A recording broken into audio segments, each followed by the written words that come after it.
sinensini emlonyeni izanqinde kamhlazi uphuze emhlahlanlela sinibingelele sinamukeleke ephina phela wethamele khona i1 KZN TV igama lami nguphiwe ngokwamthembo njengoba sikhuluma nawe ke osukwini namhlanje sise ICC seThekwini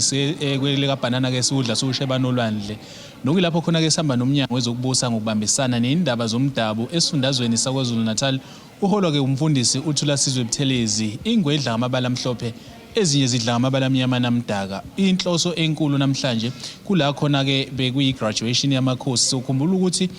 lolu daba lokuthuthukiswa kwamakhosi ngezemfundo oluqhutshwa ke umnyango wakwaCocta udaba ke esiqale ukukhuluma ngalo ikakhulukazi ke ngawo ke unyaka odlule njengoba ke sekufike la khona ke amakhosi ephothula khona ke izifundo zawo ebekade ke ezenza ke e-University of KwaZulu Natal ngempela ke osukwini namhlanje ula khona ke kade ke ethweswa iziqu ethola ke idifiketi zawo ngokusebenza kwawo ikakhulukazi ke ekufundeni nje ngezinto ke ezithinta ke umthetho kanjalo ke nakho ke ukuhola ke umphakathi siyafisa ke mbukeli ke osuna namhlanje ukuthi uma besikhuluma nawe sithi abakhulume sila ICC sikhulume ke naye ke uShenge ozophefumula ngalolu daba siphinde futhi ke sikwazi ukuthi sikhulumisane nawo ke amakhosi nawo ke aphefumule ngalo lolu daba sithi ke abakhulume usuku luyingqophamlando namhlanje njengoba sibona amakhosi ethweswa iziqu iNyuvesi yaKwaZulu Natal amakhosi aqala kulolu hlelo angama50 okube intokozo ukubona namhlanje ethweswa iziqu phambi kwemndeni yabo naphambi koprofessor akade beqeqesha amakhosi njengomnyango wakwaCocta lokhu kufakazela ukuyibophezela kwethu ekuthuthukiseni isakhiwo samakhosi njengoba sazi ukuthi isakhiwo sobukhosi lapha KwaZulu Natal sisuke sanganakwa isikhathi eside amakhosi asilela ngemumva ngakho ke kusijabulisile ukubona amakhosi eyithakasela lolu hlelo ukubona imindeni yamakhosi izojabulanye namakhosi nokuyinikela nje kwamakhosi ezifundweni ukuthi bayihlomise ngamakhono kuze bekwazi ukuthi bahole kangcono izizwe zawo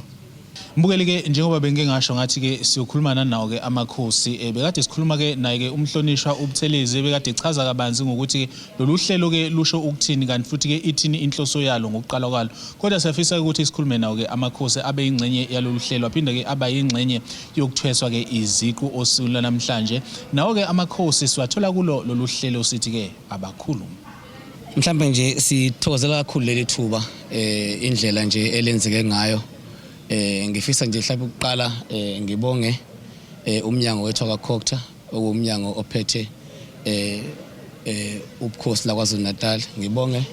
uMC ubaba uShenge okungiyena oqala lo hlelo lolu kuze amakhosi aqeqeshwe ngibonga nabaphathi beuniversity futhi iUKZN okuyibona futhi nabe besilekelela kakhulu oprofessor bakhe besisebenza nabo mhlawumbe engakubalula nje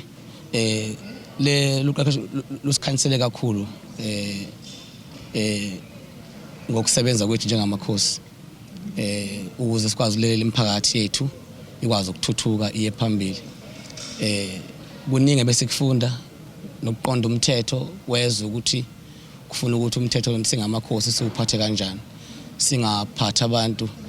sibe ngaphezulu komthetho kubalekile ukuthi siwazi amalungelo abantu ngathi uma ngiyinkosi bese ngibuka omunye umuntu ngimbukele phansi funa onke umuntu ongaphansi kwenkosi unelungelo elimfanele lokuthi akwazi ukuphila ngaphansi kwesizwe mhlawumbe okunye ngakubalula intuthuko ebesikhuluma ngayo kakhulukazi i-development okuyiyona efanele siye endaweni zamakhosi sinikele ngemhlaba ukuze kube khona ushintsho empilweni zabantu yebo ngithokoza kakhulu baba ngibonge nethuba mhlambe kulabo abaseze emva kwethu abazongena nabo ngibafisela inhlanhla efana lena nathi siyitholile engathi ngihamba kahle konke uma bengena bahloniphe balalele ngoba ngeke baze bayesole nami ngifisa bengibuyele emva ngiqala phansi ngendlela ebekumnandi ngayo nangendlela esithole ulwazi ngendlela efanele ngithokoza kakhulu ngibonga kakhulu baba kuhlelo phethu oluhle nolukhulu kakhulu ikakhulukazi balesikhulisa lapha ebuholini isikhathi samanje sisho ukuthi ifanele ube nemfundo ube nolwazi lomthetho ukuze ukwazi ukuhola abantu ngaphandle kwalokho abantu akwazi ukubahola so uhlelo kakhosha lolu hlelo luhle belisifundisa imithetho elawula izwe, imithetho yokusebenza ukukhathaleza amakhosi, isifutha amalungelo abantu, ukugcina kwemvelo, kwabiwa komhlaba, okuyinto ebaluleke kakhulu ukuthi njengamakhosi ngaphandle kwayo umsebenzi wethu ubungeke ube muhle kahle. Ithuba eselinikezwe i-department lifike lasishintsha kakhulu impilo zethu ezamakhosi. Ngicabanga ukuthi yes, i-knowledge besinayo, kodwa okuningi sekugayine kakhulu kulama programs esikade siwenza. Ngicabanga ukuthi nokuthi sithole into esikwazi ukuyigqaja ngayo, because as much as okunye usuke ukwazi khona ukuthi ungekho sure, but lapha sikwazi sathola isiqiniseko esisho ukuthi whatever sikwenzayo singamakhosi sikwenza futhi silandele imithetho yase South Africa. Ngicabanga ukuthi le program nje iushintshe kakhulu umkhakha especially emakhosini, futhi isazoshintsha kakhulu esikhathini esizayo, ngoba njengamanje usuzukwazi ukuthi uma noma ngakuthumile kodwa izinto eziningi uzokwazi ukurefer imithetho ukuthi ithini. Okunye bekwenza ukuthi amakhosi aphambilini, okunye ingazi ukuthi uma kuwukuthi ahlangabezana nesimo esithile kuphi okufanele badile nako. Ngicabanga ukuthi ukuthola nje lokho esikucoshile kule university nesicabanga ukuthi nabanye basazokucosha kuzolikhulisa kakhulu, especially umkhakheni wobukhosi, ngoba ubukhosi bebusalele emuva ezintweni eziningi. Abantu bebeyibusela nje ngendlela yabo yokwazi ukuthi ngokwemvelo, kodwa okuningi bebengakulandeli, especially nokugcina umhlaba. Ngizokubuyela kulento ye-climate change. Sometimes ezinye izinto besingayinaki ukuthi nazi ukuguguleka komhlaba nakho kuyayikhoza climate change. So sikhulile ekuzeni sofundisa izizwe zethu ukuthi kubaluleke kangakanani ukuthi imvelo siyonke. Ukuthi siqonde ngqo isivulile iprogram. It has taught us so many things, and also sibonge kukhokta no University yase KZN ngokusinikeza this kind of opportunity, ngoba we are enlightened, we are different from what we were the past year. Now it enables us ukuthi amathuba ukuthi we become the competent nkosi that is going to be able to do izinto ngendlela efanele. Sesiyazi ukuthi who are we, sisebenza kanjani nabo masipala bethu. Igalelo esizolenza singamakhosi lanka aphuma e-UKZN nolwazi, will be able to apply it. Sibone ukuthi how do we go, where do we go from here, siyaphambili. Ngoba enye into sizoyicela nje ku MEC ne department basivumele kube khona nama programs that will keep us equipped, sikhone ukuba nolwazi olufanele,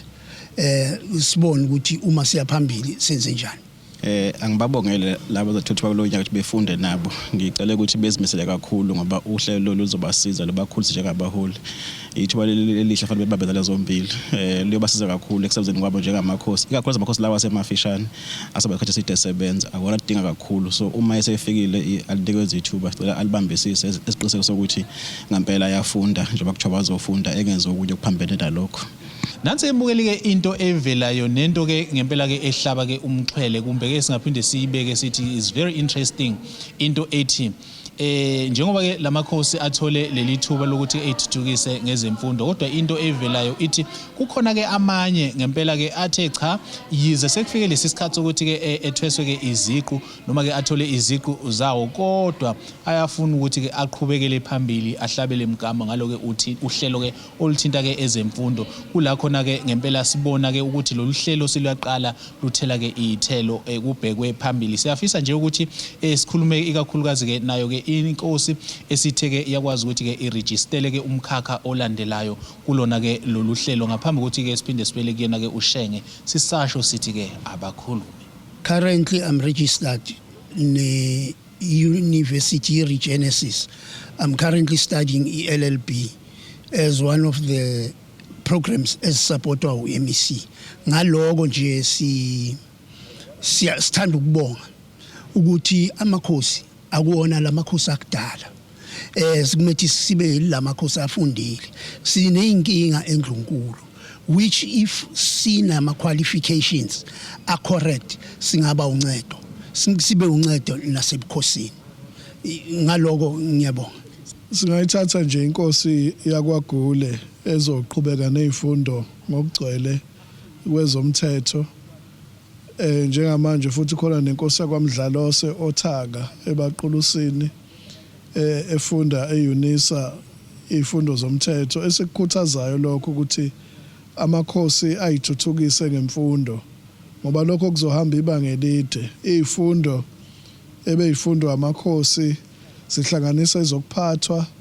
ezokuthuthukiswa kweindawo zasemakhaya ezokulawula umhlaba nazo zonke izifundo ezizohlomisa amakhosi ngolwazi nangamakhono ukuthi izizwe zamakhosi zithuthuke. Mzokwethu ke uma ngabe sekuyilesi sikhathi isikhathi ukuthi ke sinibonge kakhulu ukuthi ke ube ingxenye noma nibe ingxenye yalolu hlelo. Mzokwethu ke uma ngabe sekuyilesi sikhathi sekuyisikhathi ukuthi ke ngibonge kakhulu umbukeli ukuthi ke ube ingxenye yalolu hlelo okusukela ke ekuqaleni kuze kushaye sona ke lesi sikhathi sekuyisikhathi ukuthi ke ngithi nina baqala lathethwa ngemkhonto kithi kwamalandela amanye amacala ethethwa ngeindukwana siguqisa njalo ke uhlelo besithi abakhulume igama lami nguphiwe ngokwamthembu uncedi inyoni encane yasha amaphikandisa ngivumeleni ngiguqe siguqeni sonke sothi